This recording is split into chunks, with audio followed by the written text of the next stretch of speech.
Good news from New York. New York City Mayor Bill de Blasio promised a return to normal for the nation's largest public school system as he announced that classrooms will open for in-person instruction next September with no remote option.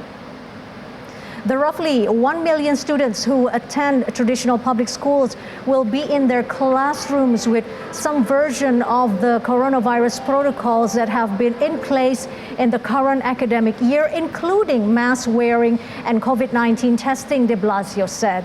After closing schools in March 2020, New York City was one of the first large U.S. cities to reopen school buildings in the fall of that year, but the majority of parents chose online-only learning for their children. Children and staff members who have been in physical schoolrooms have been randomly tested for COVID-19, and the city has reported very low rates of virus transmission in the schools. The head of the union that represents city's teachers said that while there is no substitute for in-person instruction, some students might still need a remote option. New York Governor Andrew Cuomo, who has clashed with de Blasio throughout the pandemic over who has the right to set COVID-19 rules in New York City schools, has not announced any statewide policy for the 2021-2022 school year. Very pleased to announce New York City public schools will fully reopen in September. Every single child will be back in the classroom. I have talked to so many parents who have been wanting to hear this confirmed, and I am confirming it. And it's a tough year, what parents have been through, what kids have been through. It's time for everyone to come back. It's time for us all to be together. It's time to do things the way they were meant to be done. All the kids in the classroom together, getting a great. Well, the city that never sleeps is finally staying up after 14 months of being mostly closed for indoor dining due to the coronavirus. No other city in the U.S. was hit as hard as New York. The Big Apple's nightlife reopening is a sign of hope for many worldwide. Tina Tyne reports. There was lots to celebrate on a recent Friday night in New York City.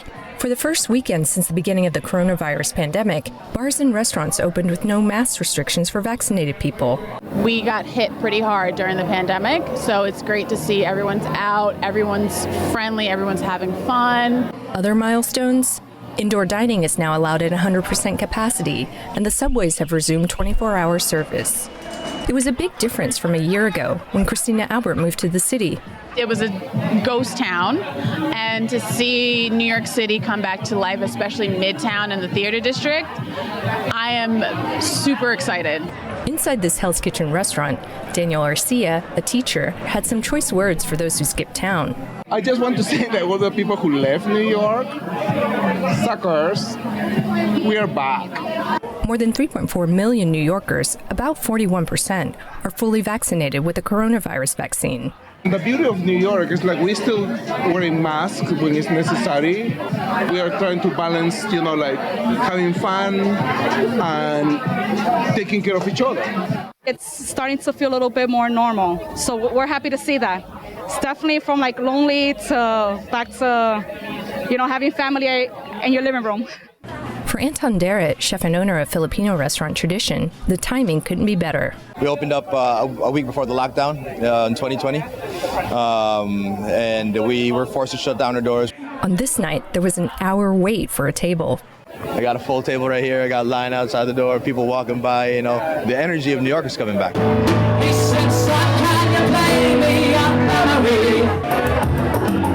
Over at Cuban restaurant Guantanamera, owner Mario Zarate was also tending to a full house. I never doubted that New York will come back. New York going to rebound, and it could be better than before.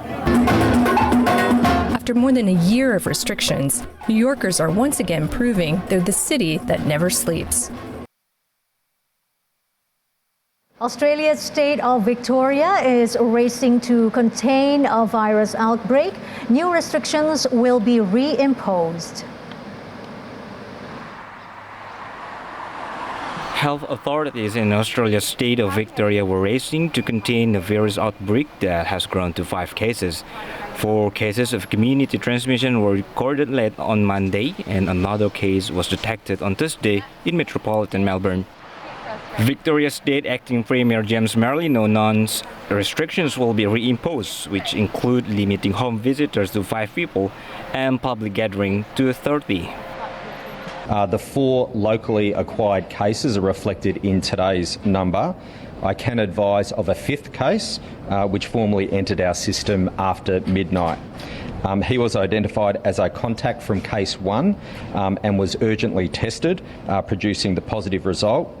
This new case is a male in his 60s who we are linking to the City of Whittlesea outbreak. He is isolating, as are his household contacts. Importantly, he reports being symptomatic before case 1 developed symptoms, meaning this could be a possible source case. But of course, a full investigation and interview process is underway and has to run its course. Masks will be also required at indoor gatherings. Obviously, these restrictions are in place as a precautionary measure. We know that doing what we need to do now will save us in the long run. The easiest measure is wearing a mask. All of those other behaviours that we're talking about, getting tested and isolating, will do most of the heavy lifting here. But those other restrictions really relate to the fact that transmission happens in private settings, it happens in indoor settings and in close gatherings, especially for protracted periods of time. Merlin said schools and workplaces remain open. Meanwhile, New Zealand said it was halting quarantine-free travel with Victoria for 3 days from Tuesday evening. Health officials said they were taking a cautious approach as there were several unknowns about the outbreak. New Zealand and Australia opened a quarantine-free travel bubble last month, and Australia Prime Minister Scott Morrison is due to visit to New Zealand on Sunday for the first time since the pandemic began. Anggia Sibuan for Metro Globe Network. And now a follow-up to the ceasefire between Israel and Palestine, where Egypt and the United States are heading over to the Middle East to talk with representatives from Israel, the Palestinian Authority, and regional players. Palestinian President Mahmoud Abbas met Monday with Egypt's Foreign Minister Sameh Shoukry for talks in the West Bank city of Ramallah. Egypt has served as a mediator between Israel and Gaza's ruling militant Hamas group, which has fought 4 wars in just over a decade. نعمل بالتنسيق وهناك توافق كامل فيما بيننا وبين السلطة الوطنية وفخامة الرئيس محمود عباس وفخامة الرئيس السيسي من أجل تدعيم كل الوسائل للتوصل إلى الهدف المشترك وإقامة الدولة. نحن نحرص على دعم الشعب الفلسطيني سواء كان في الضفة الغربية أو في قطاع غزة، العمل على إزالة ما تعرض له الشعب الفلسطيني، المساعدات التي سوف يتم تقديمها الآن، المساعدات الإنسانية من خلال معبر رفح، استمرارها والتنسيق مع كل من يسهم في هذا الصدد، وأيضا عمليات إعادة الأعمار التي سوف تتم بالتنسيق الكامل مع السلطة الوطنية الفلسطينية. Egypt borders both Israel and the Gaza Strip and has been a key player since Israel withdrew troops from Gaza in 2005 and Hamas seized the territory in 2007. U.S. Secretary of State Anthony Blinken is heading to Middle East to press the Israelis, Palestinians and regional players to build on last week's Gaza ceasefire by laying the groundwork for an eventual resumption of long-stalled peace talks.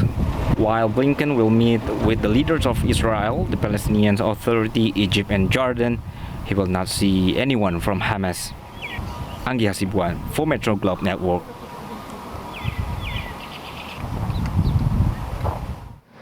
Protesters rallied in cities across the United States on the weekend in support of Palestinians, days after Israel and Hamas agreed to a ceasefire ending the latest round of violence and bloodshed in decades-long conflict. Thousands of pro-Palestine marchers made their way through downtown Chicago, United States. Thousands of pro-Palestine marchers are making their way through the United States. More than 90 events were planned for the weekend, including rallies in New York, Houston, Philadelphia, and Chicago. Protesters showed support for Palestinians and accused the Israeli government of using disproportionate force and indiscriminately bombing populated civilian areas in Gaza. The Israeli government has accused Hamas of launching rocket attacks from those population centers. Israeli airstrikes, which began on May 10, killed at least 248 people in Gaza, including 66 children, according to Hamas-run Ministry of Health. 12 people in Israel, including 2 children, died as a result of militant fire from Gaza, according to Israel Defense Forces and Israel Emergency Service. In North Carolina, hundreds of protesters marched through downtown Raleigh, with many calling for an end U.S. military aid to Israel. Israel had been the largest recipient of U.S. foreign assistance since World War II. More than 30 social justice organizations co-sponsored the event, according to the event's Facebook page. Protests in the U.S. coincided with similar events across the globe. Marches were held in London, Australia, and Canada, among other countries. Moving on to Colombia, where demonstrators protested outside the Colombian Senate on Monday, demanding the representatives dismiss and put on trial Defense Minister Diego Molano, arguing that dozens of people were killed in anti-government protests. The protests, which began in late April in opposition to a now canceled tax plan, have been marked by violence. The Attorney General's office early Monday confirmed 17 deaths connected to the protests, although one human rights group has reported more than 40 people were presumably killed by security forces.